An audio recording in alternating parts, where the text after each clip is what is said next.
மதம் இந்து மதம். இதுக்கு என்ன ஆதாரம் இருக்குன்னு கேட்கலாம். இன்னைக்கு உலகத்துல அமெரிக்காவுல குழிய நோண்டுறான். 1000 அடி 500 அடிக்கு கீழே என்ன கிடைக்குது? இயேசுநாதர் சிலை கிடைக்குதா? நபிகள் நாயகத்தினுடைய புரை கிடைக்குதா? சிவபெருமானுடைய சிலை கிடைக்குதா? என்ன கிடைக்குது? சிவலிங்கம் தான் கிடைக்குது. மறந்துடாதீங்க. இத்தாலியில நோன்றான், பூமிக்கடியில் 5000 ஆண்டுகள் பழமையான சிவலிங்கம் கிடைக்குது. பெருமாள் கிடைக்கல, முருகர் கிடைக்கல, ஆஞ்சநேயர் கிடைக்கல. நல்லா புரிஞ்சுங்க.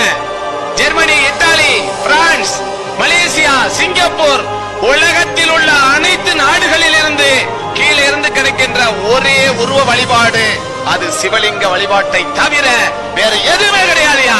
நம் முன்னோர்கள் நாகரிகத்தோடும் ஒழுக்கத்தோடும் தர்மத்தோடும் நீதியோடும் தன்னை சுத்தி கோடு ஒன்று போட்டுக்கொண்டு ஒரு ஆண் என்றால் இப்படித்தான் வாழ வேண்டும், ஒரு பெண் என்றால் இப்படித்தான் வாழ வேண்டும் என்று நம் முன்னோர்கள் வாழத் தொடங்கி 3-4 லட்சம் ஆண்டுகளை கடந்து விட்டது. அன்று முதல் இன்று வரை நம் முன்னோர்கள் வணங்கின ஒரே கடவுள் எது தெரியுமா? பசுபதி என்கின்ற இந்த சிவலிங்க வழிபாடு இந்து மதத்தினுடைய ஆதி கடவுள்.